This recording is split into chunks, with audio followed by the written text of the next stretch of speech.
Hopefully the record. Okay.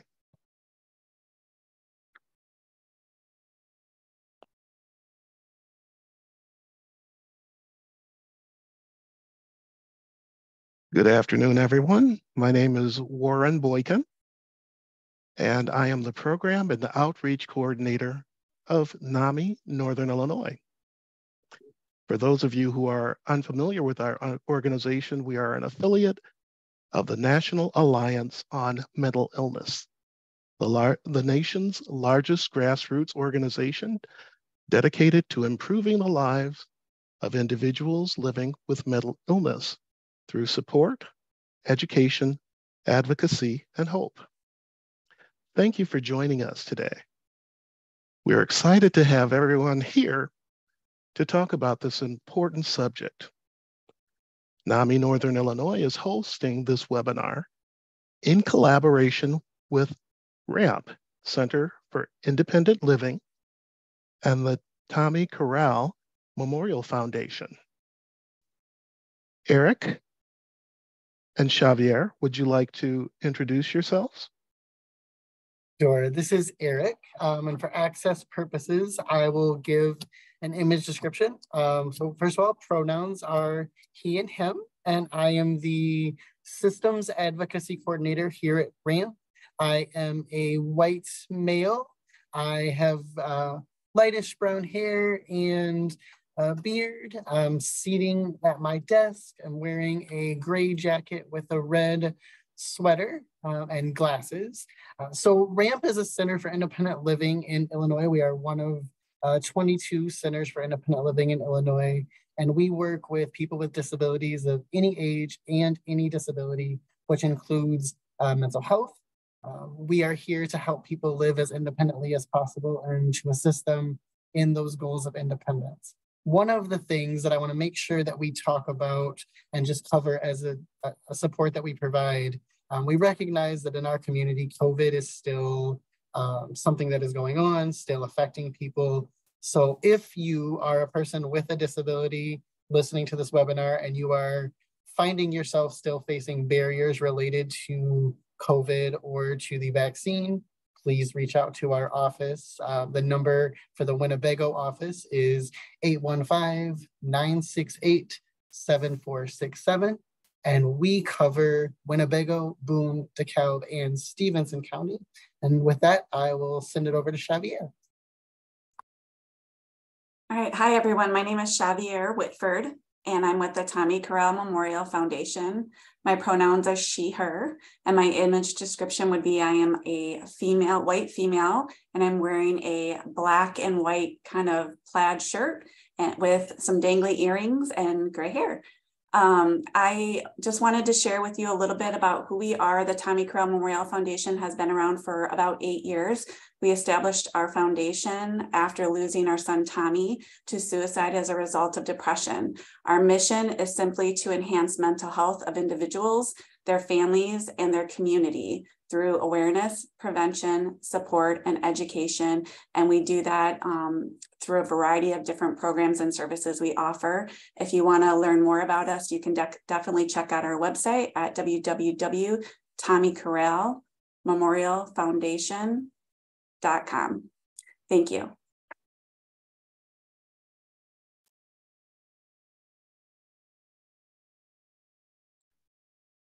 All right.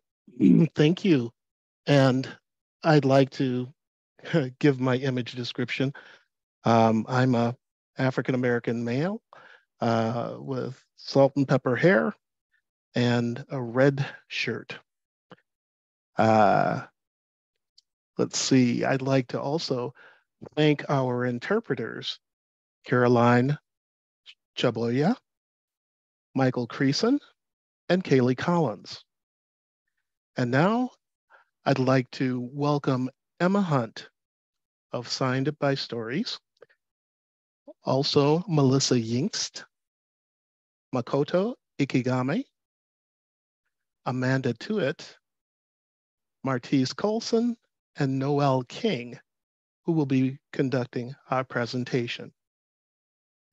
And finally, if anyone in our audience has any questions for our panelists, please type them in the Q&A box at the bottom of your screen, and we will facilitate them for you. All right, over to you, Emma.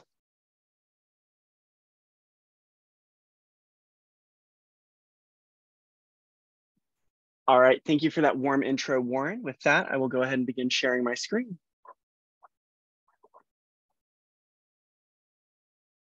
Hello, everyone. Thank you so much for attending our discussion today. It really means a lot to those of us. I know that many of you have come to see us not too long ago at a presentation through NamiCon. And it was very exciting to know that you were interested in learning more. And that's why we're hosting our presentation with NAMI today. I also want to mention that our goal for this is that it's interactive.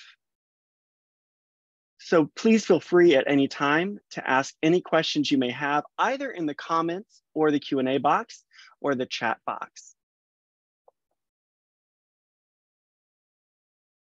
With that, my name is Emma Hunt, and this is my name in sign language. I am the founder of Signed by Stories.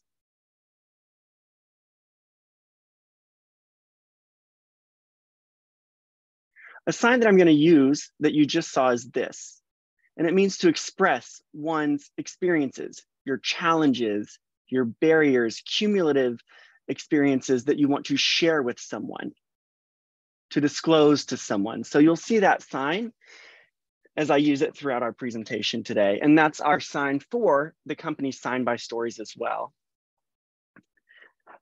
We want to promote mental health awareness through advocacy, education, peer support for deaf, hard of hearing, deaf-blind, latent deafened, and deaf-disabled individuals through storytelling.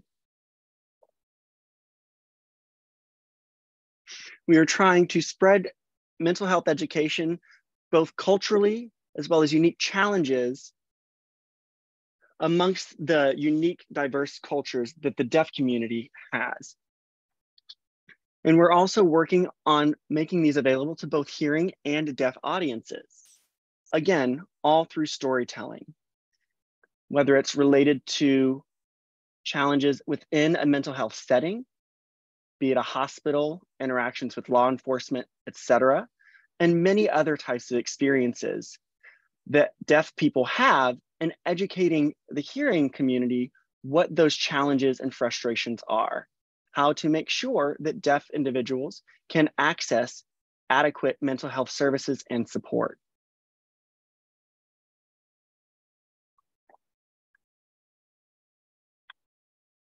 So what is our mission? What do we do at Signed by Stories? We are a community collaborative, and I know that there are a lot of programs and support groups out there focusing on mental health issues. But when I first founded Signed by Stories, I didn't want to limit what we do. I didn't want to put us up in a box. So I set up these interactions and opportunities for people to just share stories in a creative way. Working with the deaf community requires someone to be creative. There's no one way to communicate with every individual in the deaf community. There's no one way to learn a language, specifically sign language. There are a lot of different variances within sign language as well.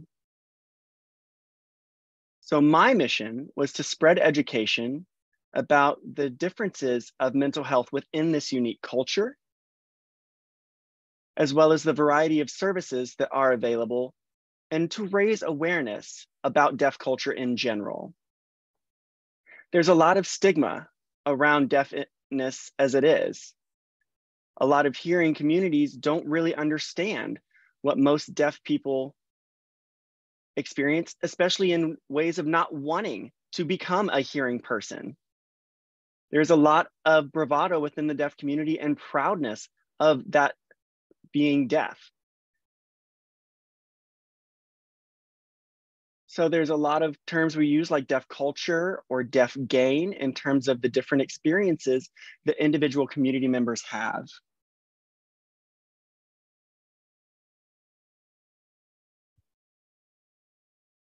This is an example of one of our storytellers. This is our typical format as well. We have the individual introduce themselves, talk a little bit about their background, and then give us a story about their specific experience. Maybe an inability to access appropriate services because of lack of communication, like not being able to communicate with their therapist or experiencing discrimination in the mental health settings. And so these are just a few examples of what our storytellers talk about.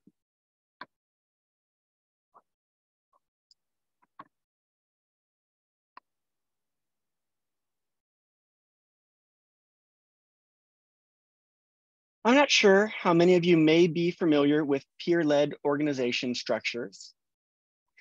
There's a lot of research behind that concept of having peer-led support.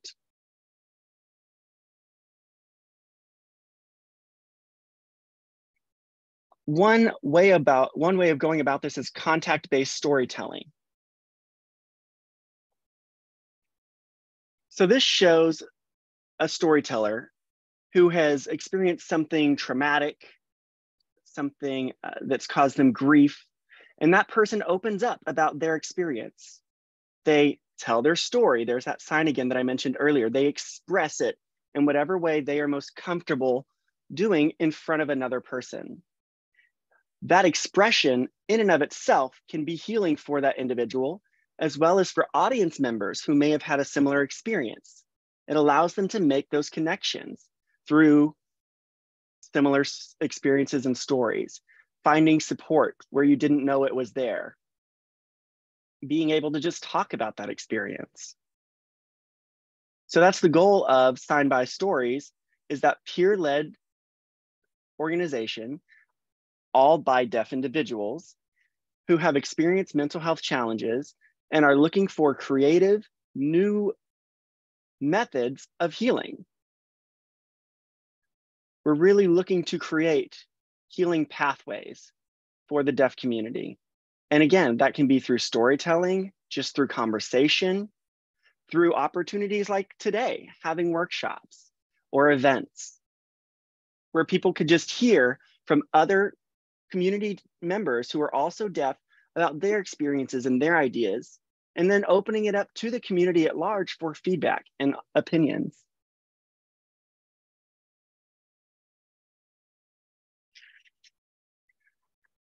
All right, and I'll turn it over to Martise for the next part.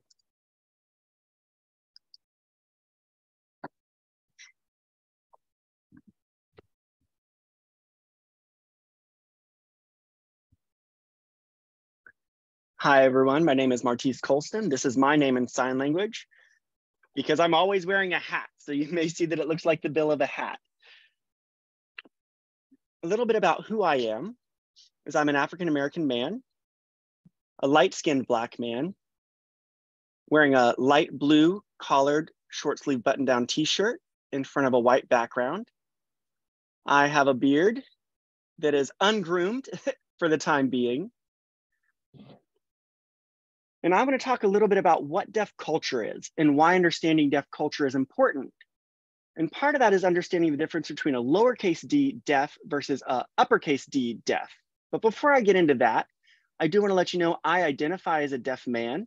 I come from a deaf family, and I am third generation deaf, meaning my parents and grandparents were deaf as well. So I grew up going to a residential school for the deaf where all of my fellow students were deaf as well.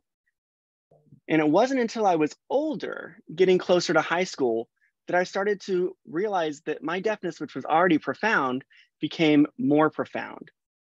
And I started to feel frustrated because I wasn't able to speak or hear as clearly as I could in the past.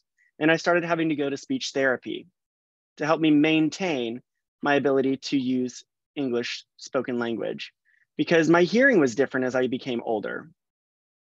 So what I was used to hearing growing up was different as my hearing got worse.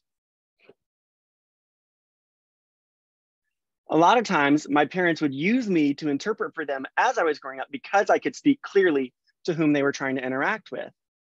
But then those people who had known my parents for a long time are the ones who started to realize my speech was changing. Because growing up in my family, where everyone is deaf and most of them didn't use their voice and all of them used sign language, we were at a loss for what to do.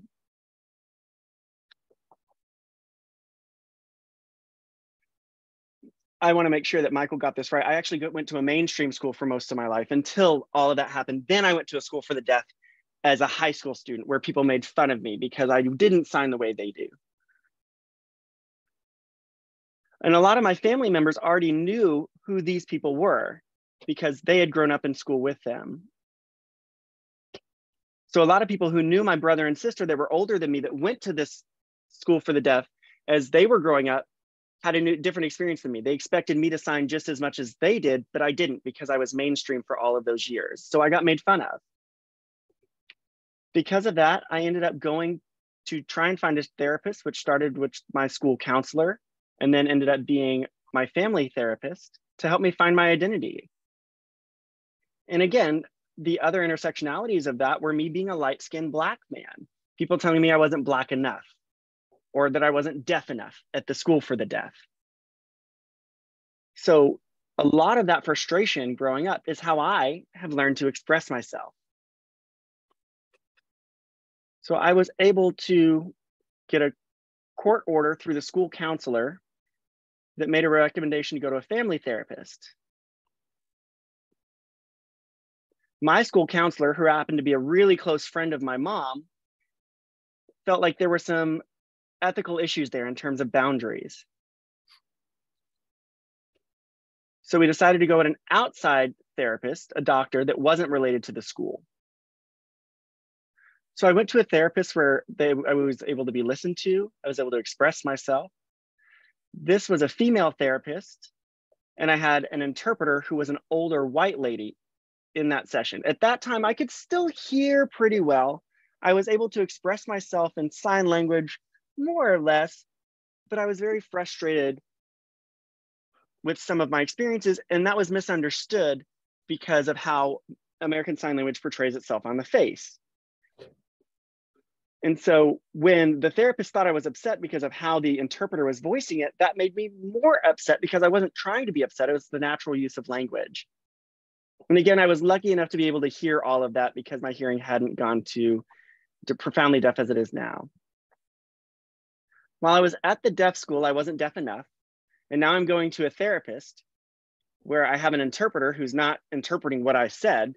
So I was left with two options: not to go to that therapist anymore and put myself in a dire place of mental health, or to go into the school for the deaf without my hearing aids and learn to assimilate to that. And that's what I decided to do. I was misdiagnosed with wrong medication at a similar time, medication that would help control my mood and help me sleep. But that medication made me feel mute, almost like a zombie, not quite like The Walking Dead, but very much like a zombie. Like I didn't have a voice. And again, I was already deaf and I was struggling to express my feelings and emotions at that time in terms of expressing how I think. I couldn't express myself like I did before this medication. And for 2 long years, at least that I can remember, my parents even would say that I wasn't like their son used to be, that I was behaving differently. And I was pretty nonchalant about everything in life. And my mom and dad knew that that just wasn't normal for me. Come to find out,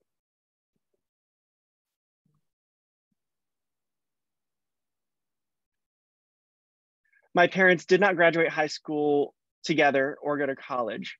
My dad graduated 8th grade. My mom did graduate high school, the same I ended up learning to, but never went to college. So when we would go to doctors and therapists, all of these medical terms and large vocabulary they were using, my parents didn't understand. And a lot of interpreters weren't able to explain or clarify what the medications and medical implications were that doctors were prescribing me. So it was just way over my mom's head until I was 14, 15 years old, and I started to go through this myself and try to figure out what was going on. And that's where I uncovered a lot of this. And all of those years had an impact on me later in life. Not so much now anymore, but back when I was in school, I was doing a behavioral health analysis in Florida. I was doing my BHS, Behavioral Health System, in Florida, which was a mental technical health system for observing clients in a clinical setting. And we had clients from 6 to 64 years old who had been neglected, had been misdiagnosed and misprescribed medications, that had severe emotional disabilities, or that were even on suicide watch. And again, a lot of these patients were unable to express themselves, some of which because they were mute, not deaf, but they had no access to verbal communication because of neglect and things like that. And during those 2 years that I was within that system, it still wasn't able to recollect or resolve my issues as a person. And I decided to become a deaf interpreter. So that allows me to advocate and facilitate communication to make sure that both parties, both the hearing and deaf users of our services, are experiencing adequate communication and are on the same journey together. That process of learning to be a deaf interpreter was very helpful for me. So that's just a little bit of my background, which brings us into deaf culture. And I mentioned earlier the difference between lowercase and uppercase D in deafness. You can have someone who identifies as small d deaf or medically deaf versus someone who identifies as big D deaf or culturally deaf. Like I mentioned, my family all deaf, going out to deaf events and deaf organizations. I didn't want to put myself into one box or the other. Deafness is not a one size fits all term. It's a spectrum.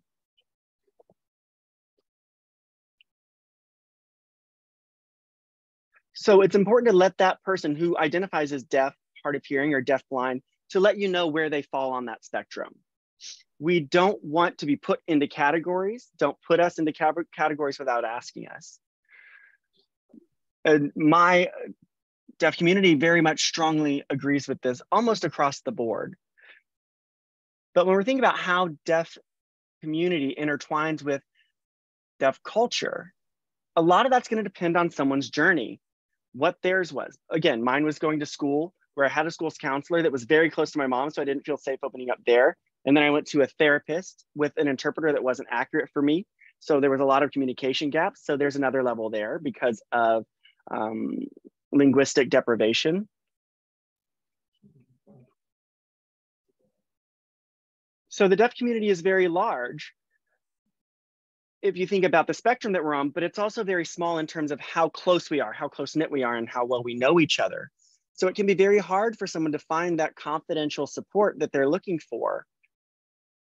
There's not a lot of resources made readily available or advertised well for people to know where they can get that support. And a lot of the times where we do have those resources, it's because of word of mouth. All of that's been passed around our community. And there's a lot of fear of going to and opening up to someone who's a very close-knit member of your community. So that was a struggle for me, trying to figure out where I could go get that support and those resources.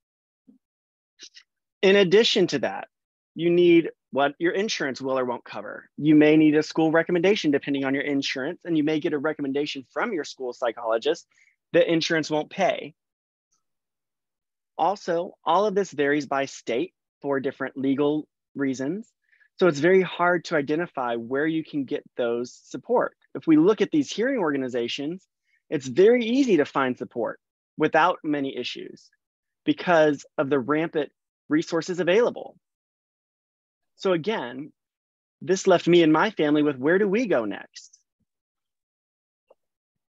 And I'm proud to say, not just me, but also my peers who are here with me, came together and we're having these conversations about what we can do and what solutions could look like and where we could make this place that would help other people that were in similar situations that I had personally experienced before.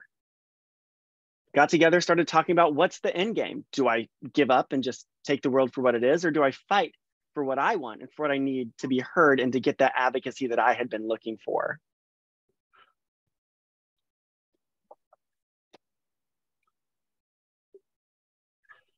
So I don't want to read through all of these with you because you can read them yourself, but this was just to give you a bigger understanding about what and why our organization is and why we're here today. So thank you for your time.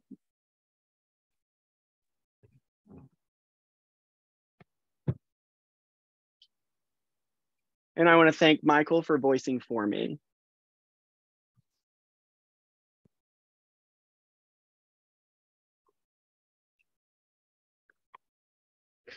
So now we'll talk about language deprivation and what that means. You know, what does language deprivation mean, especially to us? Again, not all individuals who are deaf or people who use American Sign Language or even know sign language. Some of them use a combination of American Sign Language or what is called PSE, Pidgin Signed English. Some of them use C sign language. So many parents will even leave their deaf children with a lower understanding of language and how to communicate. I'll give you an example. Again, referring to my family, and as I mentioned, the entire family is deaf, and we did have a cousin and several additional cousins, in fact, 7 of them, and their family members were predominantly hearing people. And I remember when I was a little kid, I would always ask my cousins, and like we would tell each other stories and we would talk about what was going on in the movies. And I might say, like, what does that word mean? And they would just kind of give me this face, like a shrug, like, I don't know. And I kind of had the same response. I wasn't really sure. So even at that time, let's see, I was probably about 7 or 8, and I was asking my older cousins what these words meant. And I didn't realize until I became older that even as my cousins being older, they still did not have a lot of real world experience. And the way that I saw how my cousins communicated with their parents, it showed me that they didn't really have much of a language. I think that they didn't really communicate with each other very much. Like typical table talk where families are around the dinner table, that didn't really happen very much. The family would gather and eat, but my cousin was always the first one to finish, and I would always sit and stay at the table and realize that nobody was really talking to him. And that's probably why he opted to finish first and get out of there. And I always stayed and hung out and talked to the family even after we were all finished eating. And it felt normal to me. And I felt like, you know, I was really special. I was made to feel special. And I realized that he wasn't, because nobody was talking with him. Nobody had learned sign to communicate with him. And only all of the other kids who could sign with him were able to communicate with him. So that showed that he was being deprived of language. And about 96% of deaf people are born to hearing parents. So their parents may not know sign and are not willing to learn American Sign Language. So what are they supposed to do in that situation? And again, that leaves us in a situation of language deprivation. And it's kind of scary if you think about it, because if you just imagine, you know, what if it was you in that situation? And I always like to put myself in other people's shoes to really try to understand their situation and come up with possible solutions, because that can't be a satisfying way of life. I mean, we want to see equal access and people treated as, you know, everybody is the same. So it's very difficult. And I'm sure all of you here now probably have stories as well that you could tell, which, you know, hence is why we came up with Sign by Stories. And I'll show you the sign for that once again, Sign by Stories here. And again, it comes from expressing yourself, expressing what you have inside of you and your heart and your mind, and being able to tell people that, you know, but who is there for us to tell that to? Now we wanted to be able to provide the platform for that. So that's how we came up with Sign by Stories.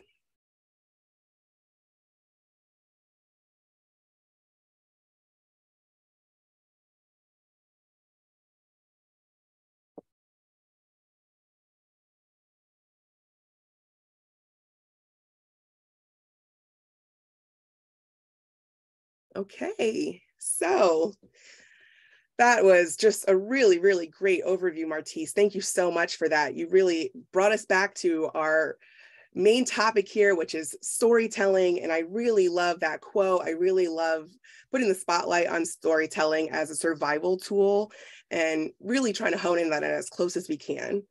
And I really love having everybody share their experiences. It is, I really 100% believe this quote. And when you really think about the relationship building, it's so equally important to development services that we're thinking about deaf mental health services and access. And it's not just, there's not a lot of understanding about the community itself and language deprivation and communication barriers that deaf individuals face. And there's so many issues that individuals need to be educated on before, we even start getting into ADA and how to comply with the ADA, because so many people don't understand that it's their responsibility to provide access to communication through providing American Sign Language interpreters. And they don't realize that that's how they are responsible for following the law.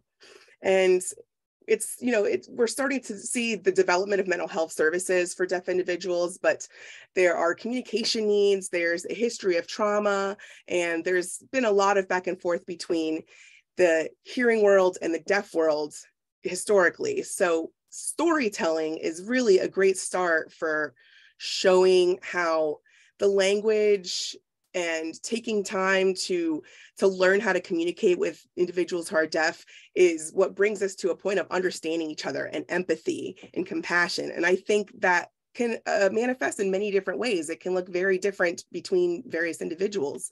Sometimes what works for people is talk therapy, just having somebody to chat with one-on-one and in person. It might be having a meeting with somebody over video. It might be going out on a walk with somebody. It might be doing some sort of art. But the point is, it all starts with your story. So actually, our mission is to spread this awareness and equality through sharing our stories and using social media through different channels. We use Instagram, we use Facebook, we post on YouTube, we use a variety of social media. And right now we're actually in the process of recruiting youth leaders that we hope to be working with soon, because we have plenty of deaf youth who have their stories to share, and we'd love to have them on our platform. So we are recruiting a number of other people, including, like I said, deaf youth, and just members of various different communities. And we are very excited and looking forward to that.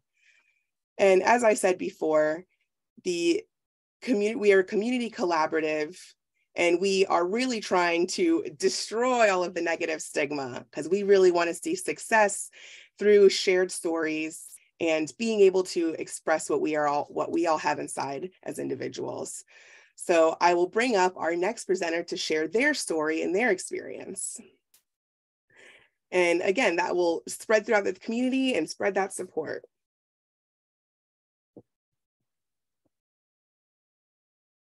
The creativity, and this is just one of the most important things to remember when you're working with individuals from this community, is like what Martise mentioned. He spotlighted a few of the issues within the community. The community can be very small, and there are several people in the interpreting community who know each other and know members of the deaf community. And often you experience a situation where you're running into an interpreter who you've already met or worked with before.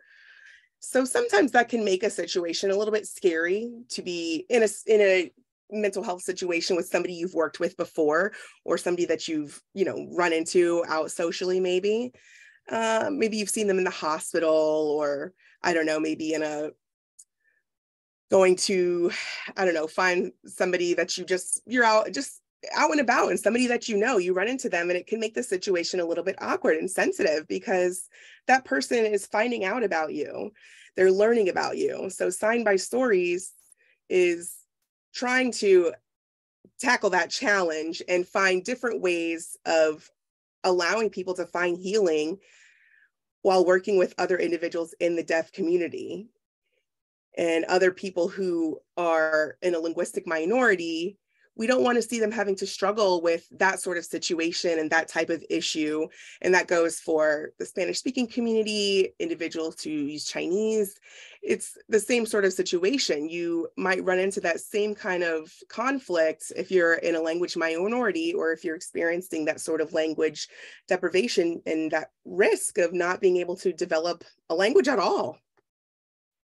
So how are you able to access mental health services if you can't even start with being able to communicate? So that's where creativity became really one of our foundations, especially when working with individuals who are deaf. We always say it's the responsibility of everyone in the room to make sure and guarantee that everybody there has access.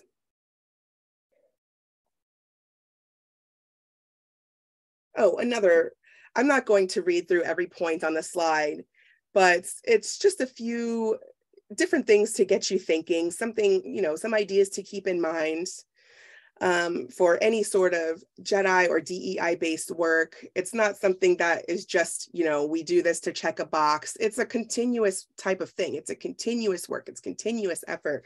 You're constantly changing and learning how to adapt best for each situation. So that's, one of the first skills that we want people to develop is that cultural competence, and realize that it's not something that exists on a finite level. It's never going to be perfect. It's never going to be, okay, great, the work is done. It's something that is ongoing. And again, like we've said before, it's just, it's not a one size fits all kind of solution. If you believe that, that will fail. Here we go. Now we will bring it over to Melissa.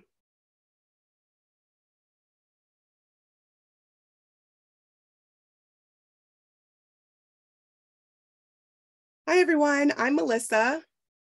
I am a brown-skinned Latina with shoulder-length brown hair. I'm wearing a black and white shirt, so you can see the black and white down the middle. I have red dangly earrings, and I'm sitting in front of a little bit of a cluttered office in my background here. I am a school counselor, and I'm here to talk about my work as Melmira. I guess you could say it's my talk show that I set up a few years ago on Instagram. It's also on Facebook.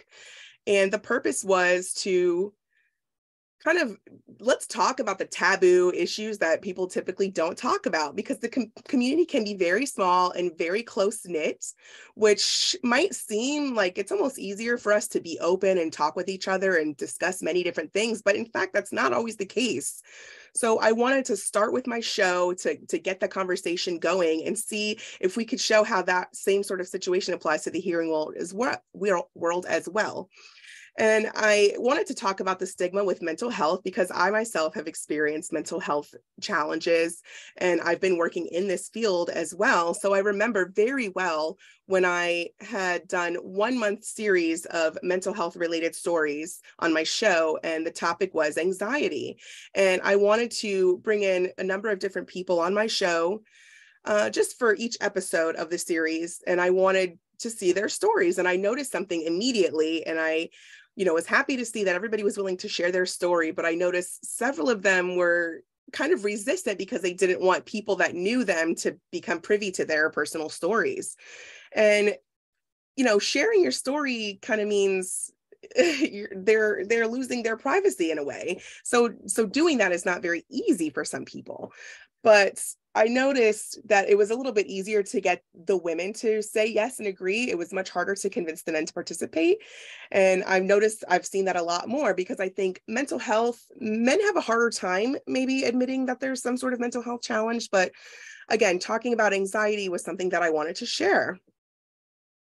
And I saw the ripple effect in the community when people were able to watch the episode on anxiety and think about how it related to their own situation. And that kind of led to a number of people posting their own vlogs about the same issues. And it was really freeing for a lot of people, I think, to be able to share on a platform, because in social media, the story gets out.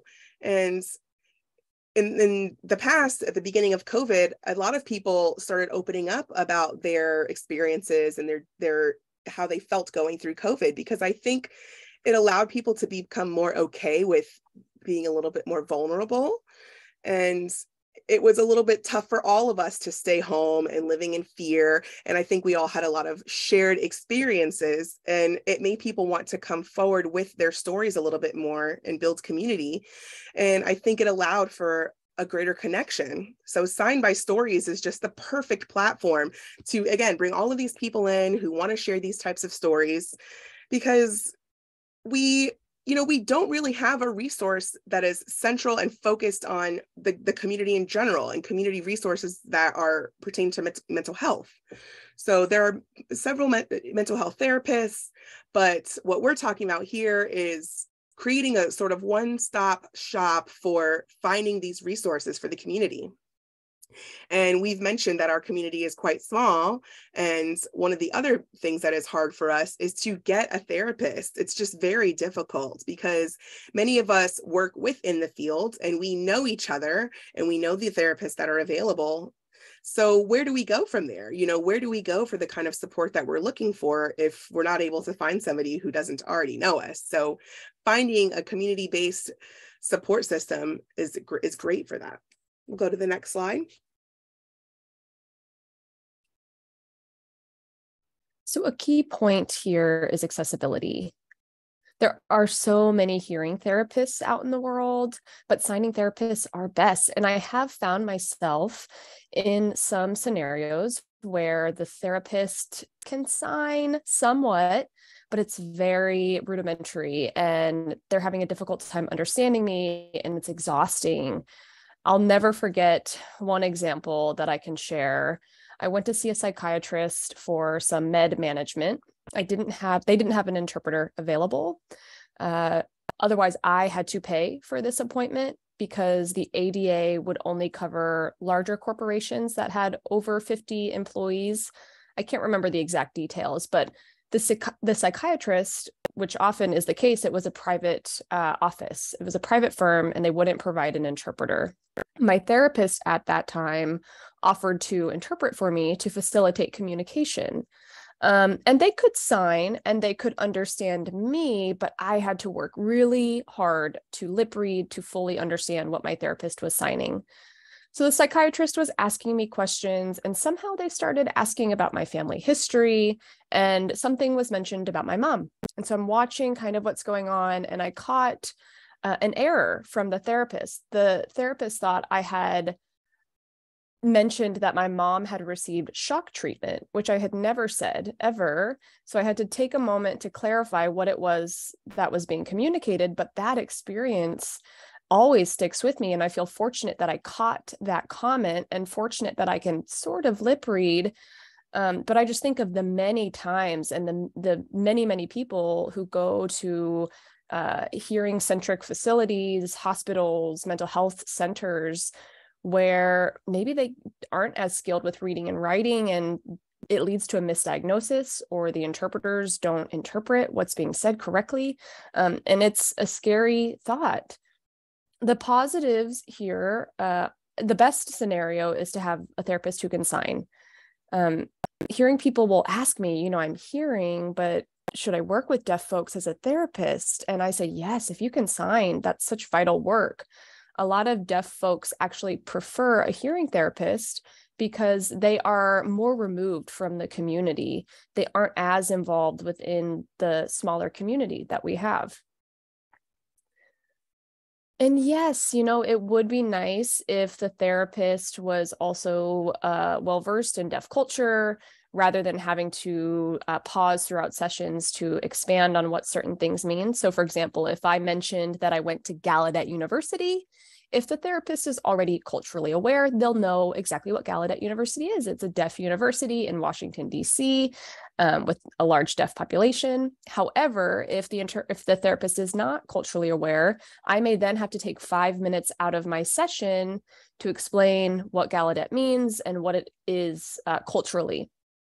Art therapy, movement therapy, those are all really wonderful tools and creative ways to express ourselves through different avenues.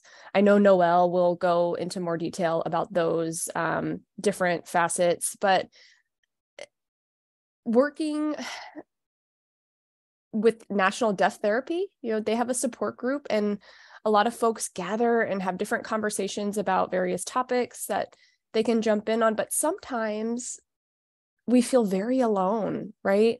And to get into a group where we can chat about these topics that may be taboo, it helps remove that stigma and helps us not feel as alone. So I'm thrilled that NAMI has given us this opportunity to have this conversation. And I just hope that we receive continued support for access and interpreting services. Another point on access that I want to touch on has to do with social media. So many hearing influencers out there are very open about their mental health struggles.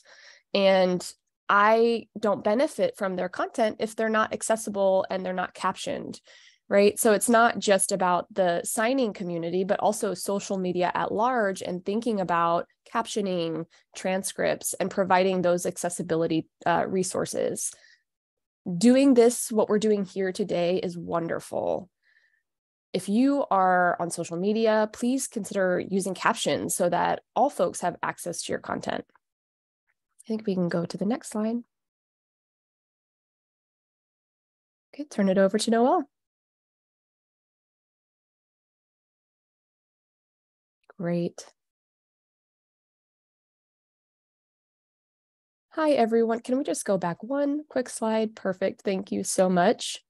Hey, everyone. My name is Noelle King, and I fingerspell my name. I'm wearing a dark black sweater with a red shirt underneath. I have gold hair on one half of my hair that's dyed. I am currently in my office in a school setting. I work as a mental health therapist and an art therapist. My pronouns are she, her, and I identify as a Korean woman. I'm going to add a few details here as well. So just taking a step back, everything that everyone has mentioned has been wonderful, spot on, but just going back to language deprivation briefly. This concept is a little bit difficult to understand unless you are involved in this field, unless you are part of a medical profession. When you think about different languages and experiences within medical settings and struggles that have been encountered in medical settings, we often face that throughout language deprivation and communication barriers as well. So as was mentioned, 96% of deaf children are born to hearing parents who are not aware of deaf culture, the deaf community, or what to do to best benefit their deaf child. So they oftentimes go to a physician, a doctor, or an audiologist, and most medical professionals don't know of the resources that are out in the community, and they think that the resources are very limited. So the resources that they provide are, we don't know, or they're resistant because of the stigma that's out within the community. How folks view disabled communities in general are typically through a negative lens. And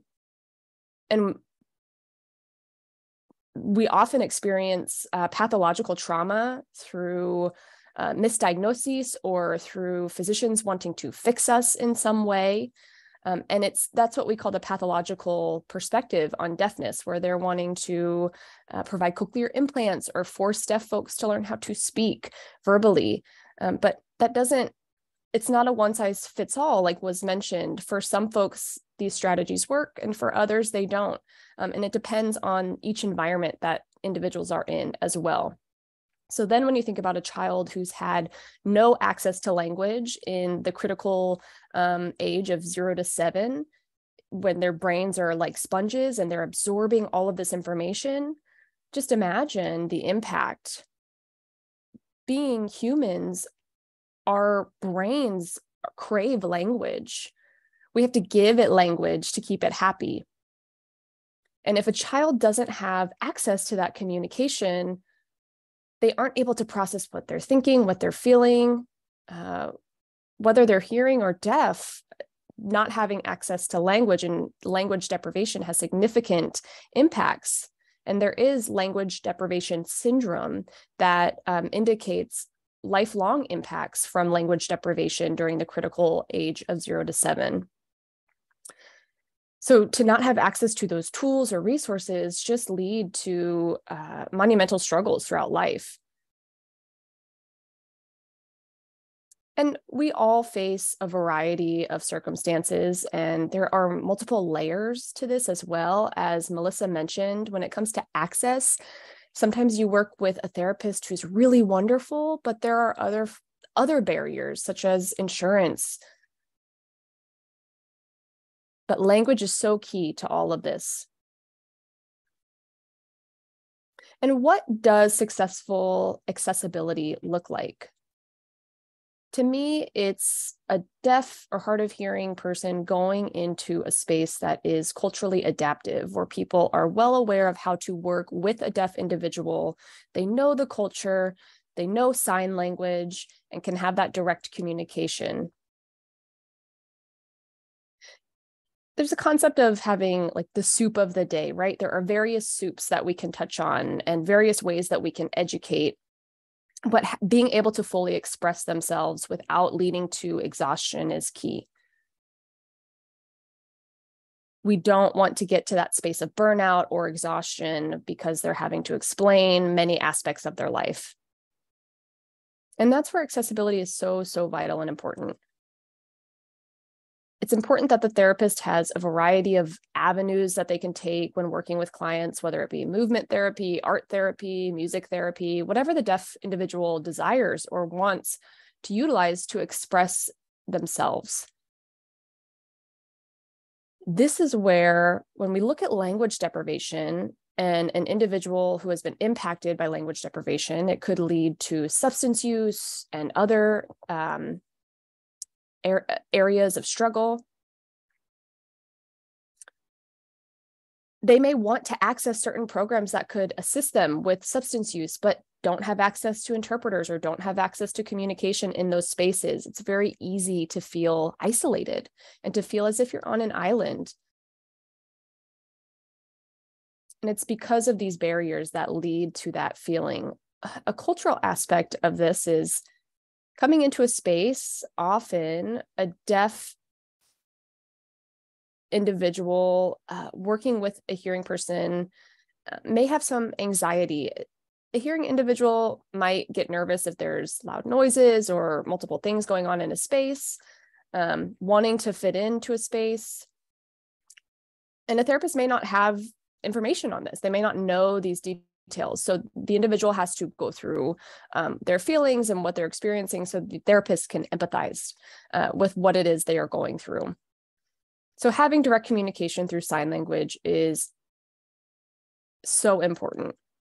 Also looking at collaborations, working with deaf therapists or folks who specialize within the deaf community, partnering with organizations such as Sign by Stories or other nonprofit organizations who can provide these resources are other effective ways to accomplish this. Next slide.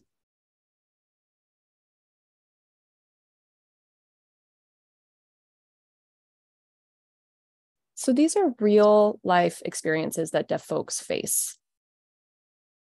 And I'm going to turn it over to Makoto, who's going to talk about these details a bit more in depth. Over to you. Okay. Good afternoon, everyone. My name is Makoto.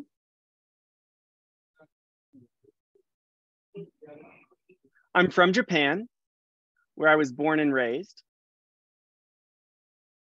I moved to the United States when I was 25 years old to attend Gallaudet University, where I studied social work, and I've been around since.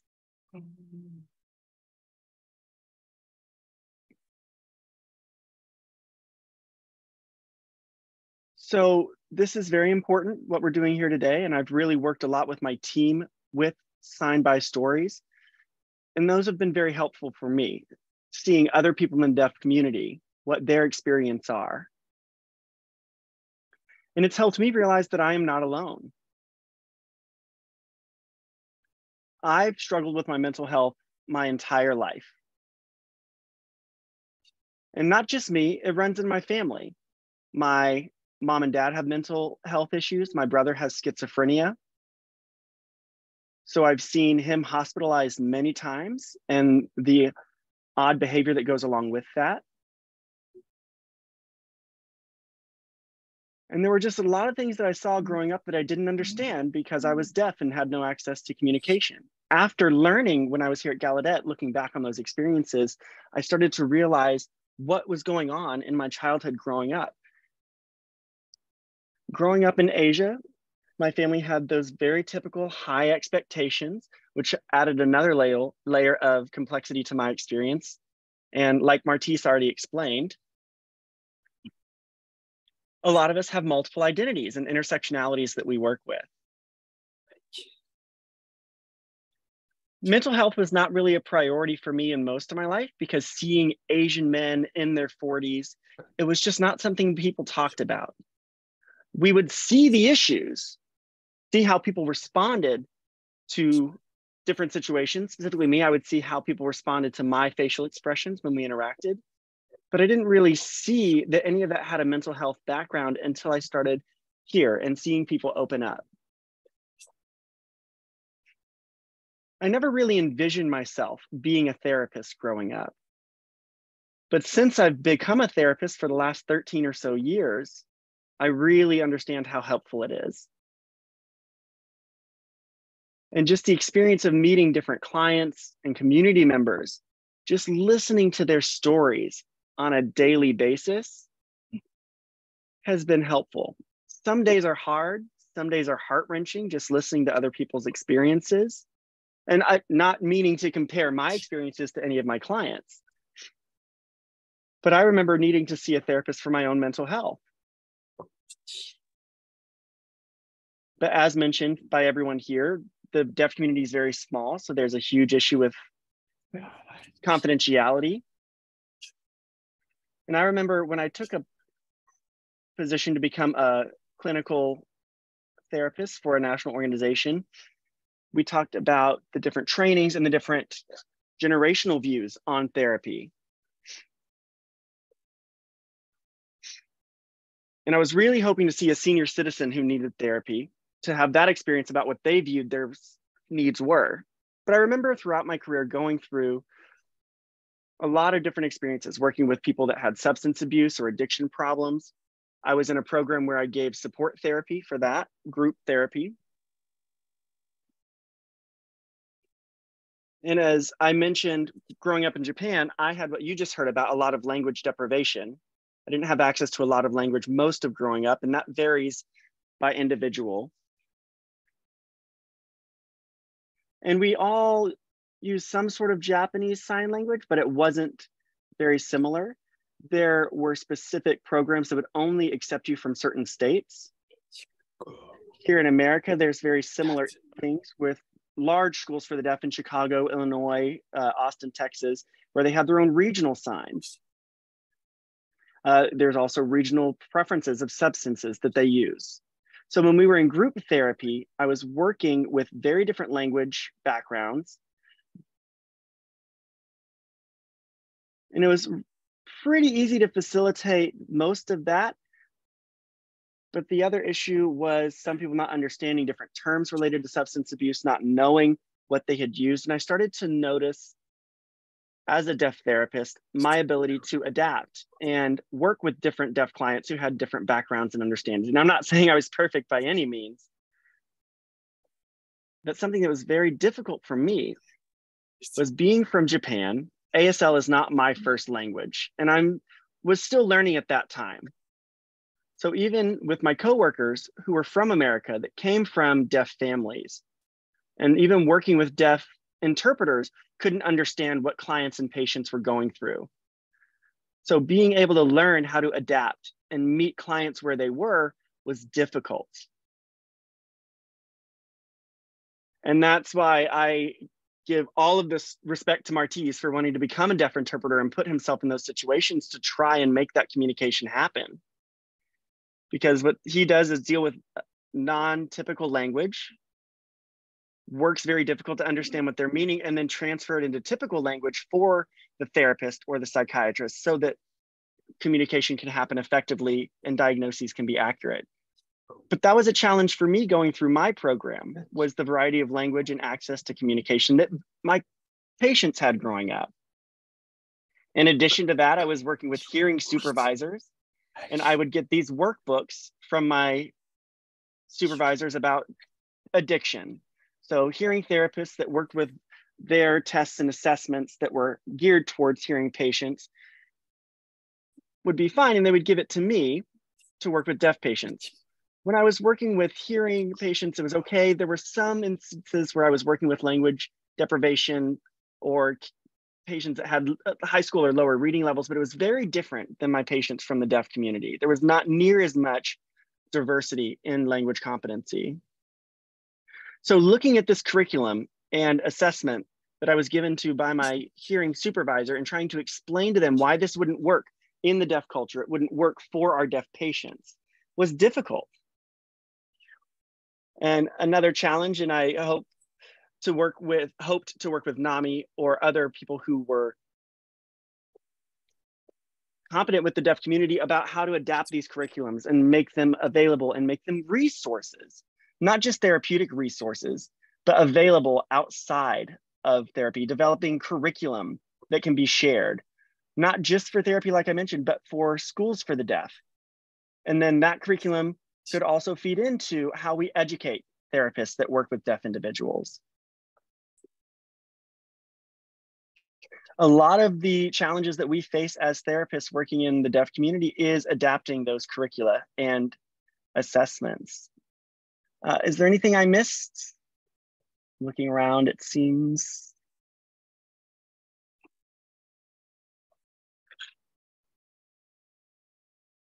All right, thank you, Makoto. We only have a few minutes left and we have a few more slides to go through. So we are going to move on.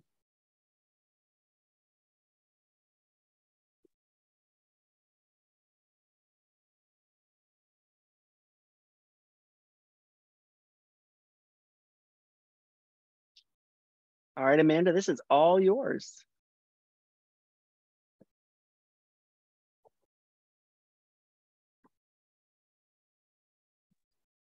All right, I'm really excited to be here with you this afternoon. My name is Amanda Tuitt. I am a white woman wearing a brown blazer with my Texas-sized brown hair for the day and a pearl necklace with a black t-shirt. I'm sitting here in my office with a very dull, blank background, but I am here to wrap up our training for the afternoon to tell you a little bit about who I am. I am an advocate as the owner and founder for Access Vice. And access is really my passion. We have a contract under Texas Health and Human Services, HHS, to provide resources and services to the community. I'm here to talk a little bit about why it's important to partner with the community, with your clients and patients to make sure that they are receiving equivalent access. I don't have all the answers today, but this is just to get you started with you and within your state.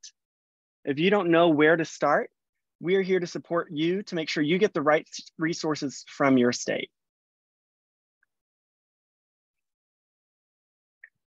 Just as a reminder, well, not only the ADA, but there are several disability laws out there. But to refresh you, the most important one that we can get behind and utilize for deaf services, most of the time is the ACA, the Affordable Care Act. So ACA 1557 is often what we use to advocate for our clients because it provides services to everyone, all humans. And it stipulates effective services. So ACA 1557, I have here 1 second. I'm just gonna make sure I give it to the interpreters. So section 1557 of the Affordable Care Act makes it unlawful for any healthcare provider who receives funding from the federal government to refuse treatment to any individual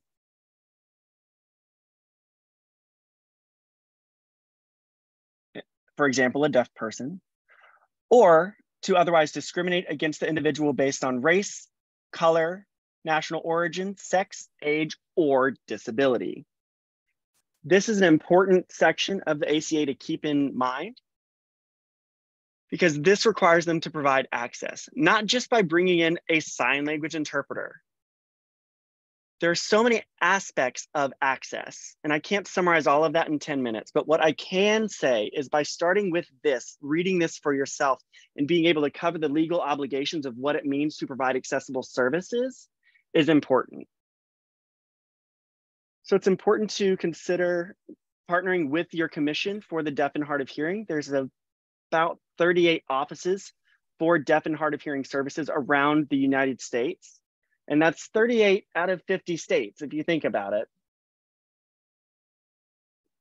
So unfortunately, only 38 of the 50 states are providing this information to you. But if you can reach out to your commission's office for the deaf and hard of hearing, you can hand out their website information. You can let them know that you are here providing these services to your community and their constituents and making sure that deaf patients are receiving accessible services. And the more we get these services and resources out there, the more deaf individuals will have access to those resources. In addition to them, there are advocacy groups. There are resources of specifically deaf therapists around your state. Often state commissions have this information. They'll have a list of who provides deaf services. For example, a therapist that works with deaf clients that they can connect you with.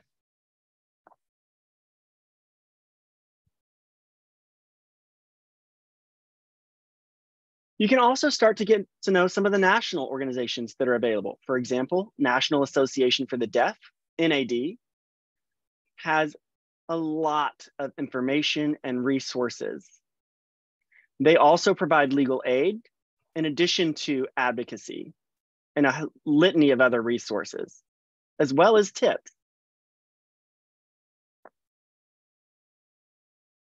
We know that mental health needs is one of the largest needs in demand.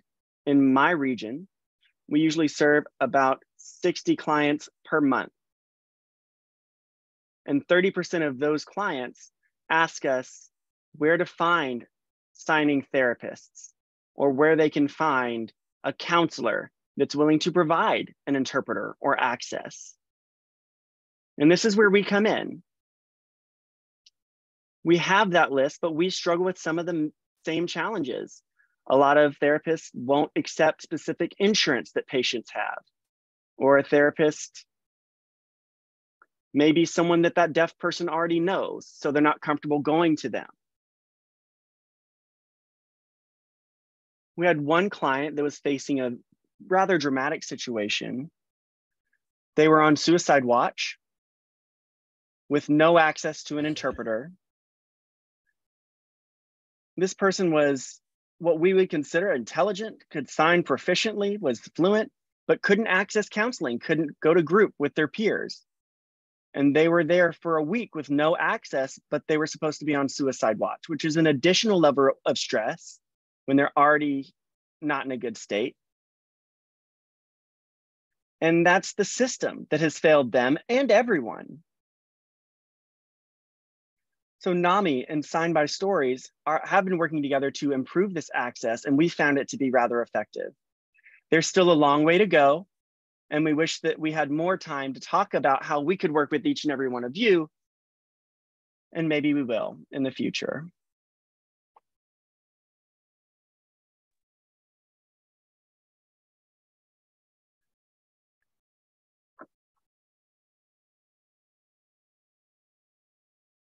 Okay, I know All we right. only Go ahead. sorry, go ahead. We only have about 15 minutes left, so we're going to open it up for questions at this point.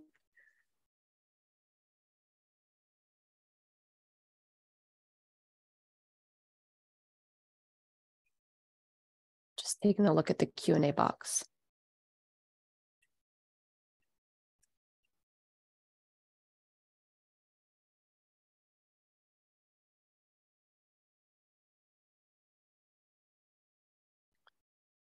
We do have one question here from Shannon.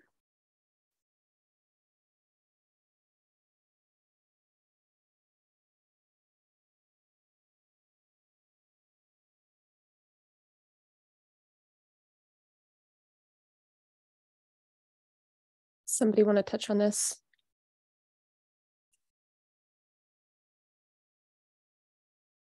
And Amanda's saying, do we want to read the question? I'm not sure that everyone can see the question. So the question here is, I worked with a deaf individual living in a nursing home, and the nursing home staff were using written notes to communicate with the individual primarily.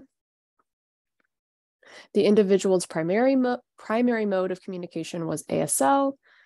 And I know that the nursing home would not be able to employ an ASL interpreter 24/7 for this individual. However, I believe the facility does need to get an ASL interpreter for certain situations.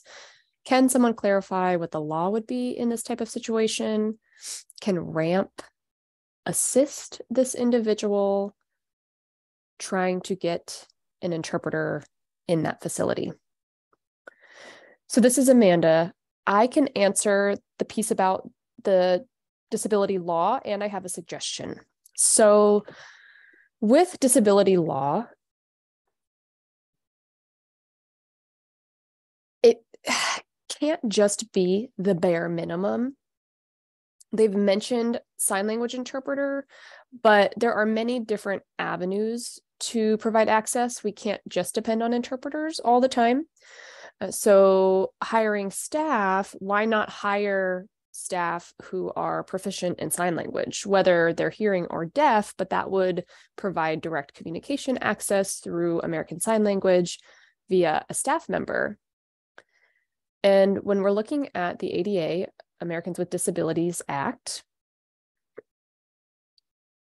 depending on where they receive their funding, there's also the Rehab Act of 1973, Section 504, which must provide access to the public, which does include nursing homes. And that is one of the biggest gaps in services for deaf senior citizens, is that the staff on hand to provide direct services and support to the residents. I can name a few deaf nurses who are fantastic and are available, but not everybody knows to reach out to a deaf nurse. Not every facility opens that position. Not everybody looks for a caretaker specializing in ASL, but those are different solutions that they could do to provide access outside of interpreting and just thinking outside of the box. So we have to be a little bit innovative when solving this particular problem.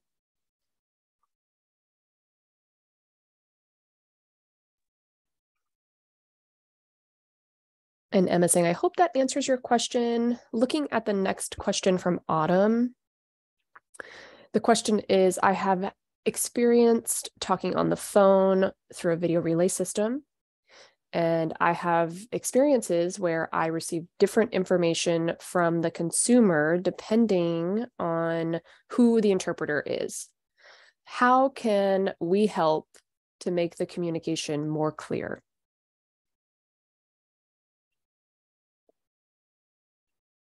Martise here.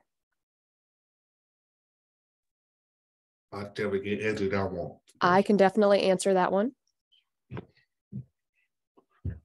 So as a deaf interpreter myself, I often go to medical appointments for females who happen to be pregnant. And no one informed me of this detail before showing up to these appointments, which always is a little bit awkward. And one of them was my first interpreting job ever. So they just chose an interpreter. Because that consumer preferred a deaf interpreter, they didn't notify whether or not they preferred a male or female interpreter. So when it came to check to see who was available, I didn't feel comfortable, right? I wanted to respect the individual's wishes, but that woman felt comfortable with me there. She wanted me to be in a separate space where I wasn't in the immediate vicinity, but she could still have access to me and could see me. So it's important that whoever makes the appointment, that they express their preferences, whether it be gender preference, a racial preference, and to always keep that in mind. Now, when it comes to VRI or video remote interpreting, I always recommend in-person interpreting over video remote interpreting, but some do prefer video remote interpreting.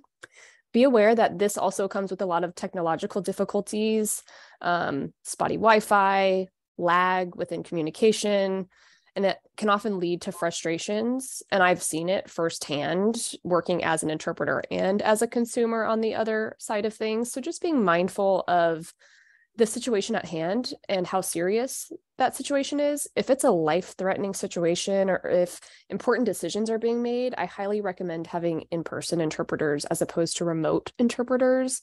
But if it's just a regular checkup, follow-up, just a check-in, I do recommend a video remote interpreter because those are typically more time efficient. And that's just my opinion, right? I don't know about others and their personal opinions. Always ask the consumer first before anything else.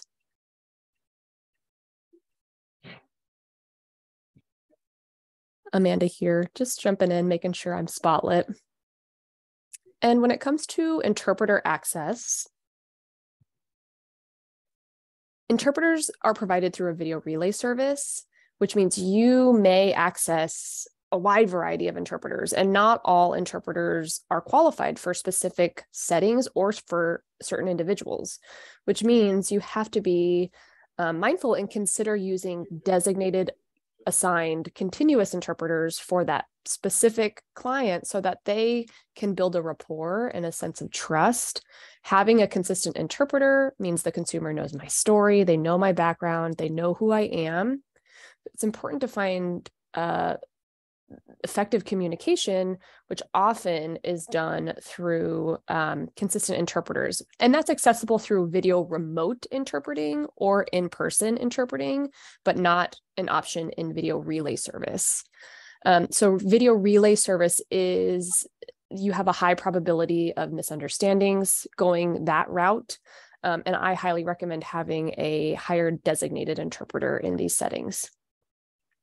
And Emma's saying, thank you, Amanda. Yes, we will send out the PowerPoint and resources in a follow-up email to Warren. That was, I'm looking at a question from Ashley. Oh, it disappeared on me.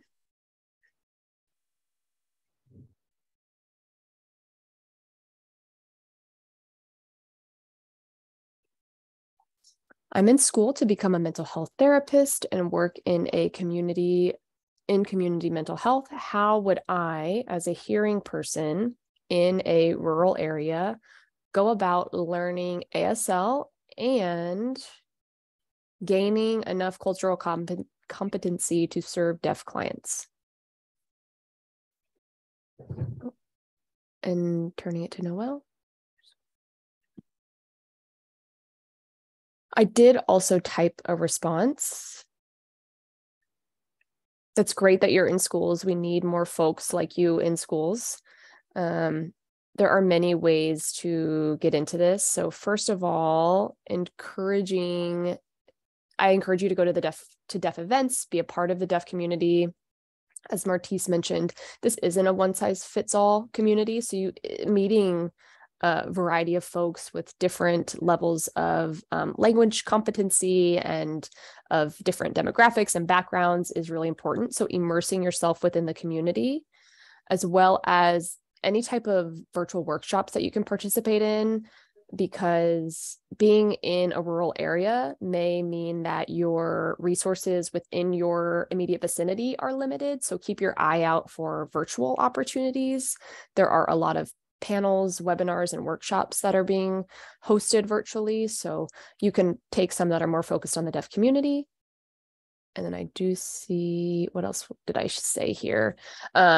Get involved in an internship opportunity. There are deaf-specific mental health services or substance use services, either within your state or out of state.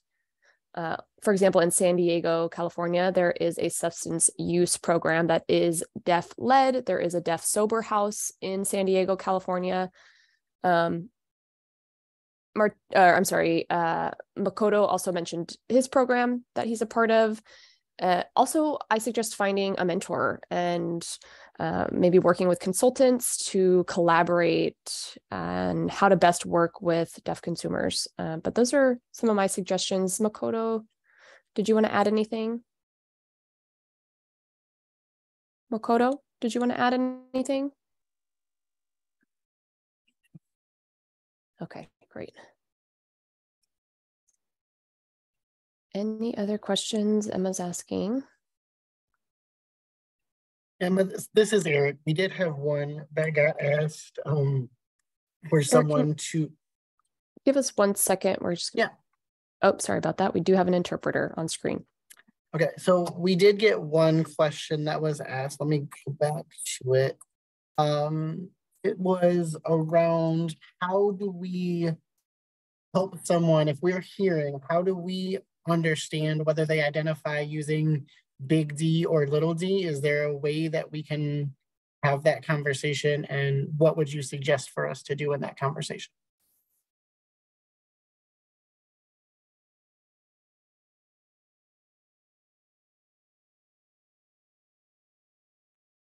Melissa, did you want to answer that one?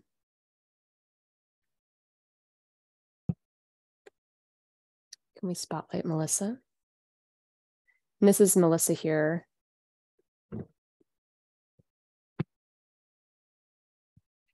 Martisa is right. They'll answer that themselves. It's not something you need to ask directly per se, but you can ask maybe, tell me about your upbringing, tell me about your experiences within the deaf community.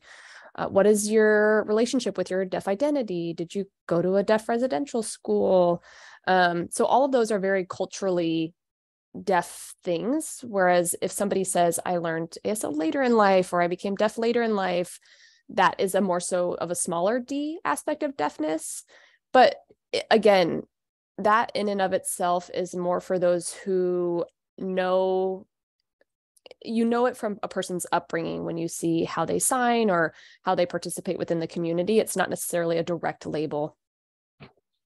Yeah, it's something you really got to nail down. It's not a simple question. Noel?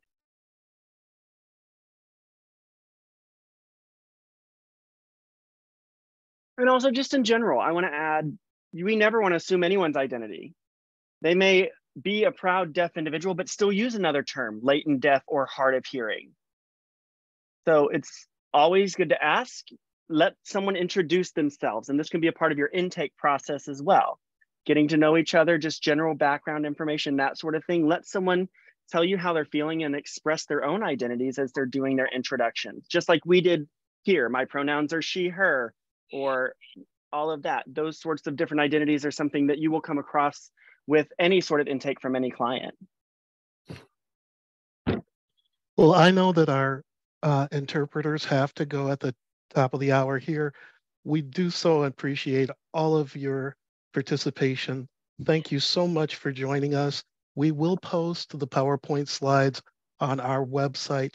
That's www.naminorthernillinois.org.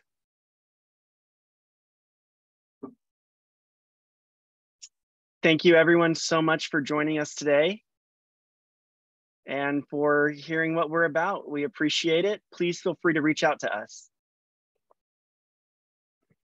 And I just put the link in the chat box as well for that.